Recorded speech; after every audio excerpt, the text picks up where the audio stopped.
There was a bunch that happened in this episode to keep things moving right along, but I really enjoyed the conversation between Kurapika and Melody at the end. Hunter x Hunter, episode 42. Defend and attack. Well, hello, my brothers and sisters and hunters of the Nerd Nation. I, as always, am Jim, here to bring you another review on the awesome and just thrilling and enthralling, just grandiose tale of Hunter x Hunter. Now, our last episode saw everyone kind of converging on the auction in York New City as we were finally introduced to several members of the Phantom Troop as they came together, and of course their leader told them that they were going to be stealing everything, taking everything from the auction. We know that Kurapika, along with a few of the other bodyguards that were hired there, a few of other people that were hired as bodyguards, Bays and Melody, are now protecting this girl, Neon, and we found out that, of course, they're going to, some of the bodyguards, because it's too dangerous for her to go, are actually going to go in her place and bid on these items that are wanted. So, anyway, number of different things going on. Gon and Killua, of course, trying to raise money to put together so they can buy a copy of Greed Island. So, very good stuff. That is where the episode left off. The episode picks up, actually, with Gon and Killua walking through the marketplace and shopping for a cell phone. And as they're, up talking to the proprietor, the cell phone salesman person or whatever, we see Leorio. And we haven't seen him in quite some time, so it was kind of cool to see him again. And he comes and kind of helps them pick out the best phone and everything else, and helps kind of help them wheel and deal and get a better price. The whole point to this is they sit down and explain to him about Greed Island and how much it costs and everything else. And after he gets over the initial shock of it, he's like, listen, I'm going to need to help you guys because you don't even have enough money right now. 5 million Jenny isn't even enough for the entrance fee to get into the auction. And he explains about how this thing is held in this hotel. And I mean, there's over like 10 trillion Jenny that wind up, or 50 trillion Jenny maybe, over the 10 days that it takes place that exchange hands. And it's absolutely just the most crazy, magnificent, you can get the rarest, craziest items, on Earth, right? It happens once a year. So anyway, they wind up devising this thing where he goes and he has this $3 million or 3 million Jenny diamond, a diamond that's worth 3 million Jenny, and he has people just off the street there, that want to come up in the marketplace area that they're at. He's got a table set up and they can arm wrestle Gon, but the entrance fee just to try arm wrestling Gon is 10,000 Jenny. So, Gon winds up arm wrestling and beating people all day long. He, of course, is pretending like he's not as strong as he really is to make it look like better matches. Killua, though, he's like, listen, to get even the 8.9 billion Jenny that we need, we'd have to win 8,999 matches. It's absolutely crazy, or 8,889 matches, 999 matches, something like that. It's a lot, and it's not going to happen in the next couple of days. So, anyway, so Killua's not sold on it, but we do wind up getting, towards later on in the night, this mysterious girl comes up, and she's actually part of the Phantom Troop, and she comes up and arm wrestles Gon. Gon does beat her, but just barely. I mean, he has to use all his strength, and even Killua makes note of it, like, dude, you had to use all your strength for that, right? We see her afterwards, she thanks him, blah, blah, blah, and then goes off and winds up, meeting up with a few of her Phantom Troop buddies, and they're like, you should have used your left arm's stronger, and she's like, she has some interest in Gon. She's like, I want to arm wrestle him again, this and that, and they're like, no, we can't do that, we got a job to do, right? So, during various parts of the episode as well, we wind up checking in on the remaining members of the Phantom Troop that are just all kind of sitting around, getting prepared, Hisoka's kind of sitting there just having his weird pedophile type of laugh, flipping his cards around, thinking about little boys or girls or whatever. And then, the vampire-looking boss with the cross on his head just kind of sitting there, like, thinking, who knows about what. And then we check in with them, a couple of times during the course of the episode, but nothing really happens. And then we wind up also checking in with and seeing that little girl, that Neon or whatever, the boss's daughter. She's not happy when she finds out that she can't go to the auction, throws a temper tantrum, basically just turns the place upside down, is beating the shit out of people. She's just crazy, just batshit crazy. But really what we wind up having, and I would say like the majority of the episode, other than the Gon and Killua, segment that took place towards the beginning, focuses on Kurapika and obviously the bodyguards and the kind of whole setup that they're going to have. Kurapika and Melody, the little gnome-looking boy that has the receding hairline that's actually a girl that can hear heartbeats, they're going to be stationed out in front, you know, watching things.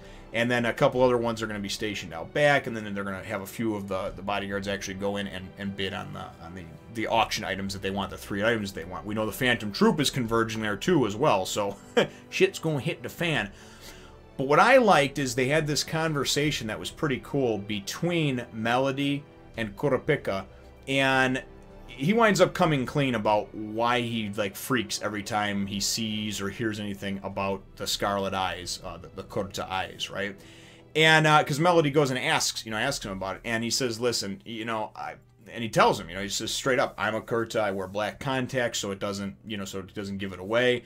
And I'm trying to find, you know, the underworld contacts that I need to go and find the Phantom Troop and to retrieve my fallen brothers and sisters, their eyes, and return them to him, you know." So, and then I love this because she goes like, "Are you planning?" And then Kurapika goes, "Are you planning on telling the boss, you know, or not the boss, but the main bodyguard guy? What's his name? Dalzalone.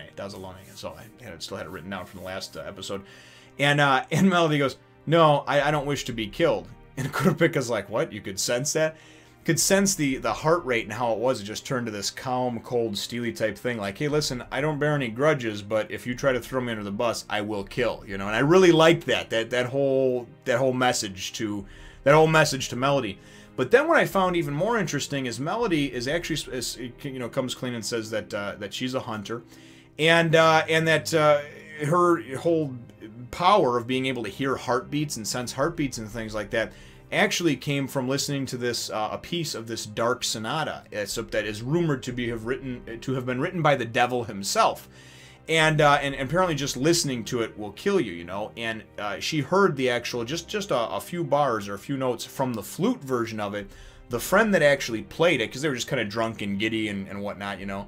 And you know how it is, you're drunk and it's like, oh yeah, it's no problem, it's great, we can walk in the middle of the street, no car's gonna hit us, you know. You're hammered, you don't really think about things as much, you know, as clearly, I guess you should say. I've made some questionable decisions myself under the influence of the alcohol, the beer, the wine, the drink, what have you. You know, I've had a few Chardonnays, what of it? But a little a little throwback to Adam Sandler movies. They're Big Daddy and Mr. Deeds. If you haven't seen them, they're both good ones. Definitely make you smile.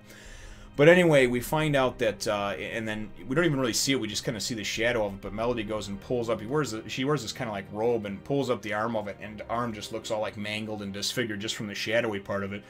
And apparently that disfigurement over her entire body happened just from hearing a few notes. And the friend that actually played, the notes on the flute, was killed. So that's her whole purpose, is that she's looking to find the pieces of this dark sonata, the 4 pieces that are played on the 4 different instruments, the flute being one of them, piano being another, and I forget the other 2, honestly. But that's her end game, is to find these. I'm assuming through the auction house, through the ties of the underworld. You know, obviously working for this family now, and the Nostrada family, I think they say, and so that's her whole thing. And I don't know if that character is going to get fleshed out anymore. Hopefully she does. But obviously that's what she's looking for, you know, so nobody else befalls the same fate as her. But I really liked just a little bit of bonding, I guess, between Kurapika and Melody, because Kurapika has been very cold for the most part up until now, because, you know, he has his own ulterior motives for doing what he's doing, you know. And we know as things end, and the little narrator comes on and everything, it's like everybody's descending upon, you know, we wind up seeing some of the Phantom Troop guys actually in a hot air balloon, it looks like. They're going to be ascending down. At the end, the guys like Hisoka and the boss with the vampire dude with the cross on his head. I keep calling him the vampire dude, but he just looks like a vampire to me. A man of the shadows, I guess you would say. Those 4 or 5 that are still there, you know, kind of say, hey, it's time, and everybody gets up, gets their shit together. So whatever's going to go down is going to go down fairly soon. And we've got a number of different groups and parties all converging at once on this hotel, this auction house. So very, very cool stuff. That's how the episode ends off. And my episode question for you, brothers and sisters, is really, what are your thoughts between of the conversation between Kurapika and Melody, finding out a little more about her background and obviously this Dark Sonata, I'm assuming is going to come into play at some point in the future. But what are your thoughts on it? And obviously the conversation between the two, the bit of character building and camaraderie building amongst those two, as Kurapika doesn't really open up a whole lot to anybody, at least hasn't thus far. So let me know what your answer to that question is in the comments down below. Feel free to hit the thumbs up, the like button if you should think that I deserve it, and subscribe if you haven't done so already. We will look forward to catching all of you in the next Fun Nation. Follow me on Twitter, Facebook, Instagram, and even my second channel.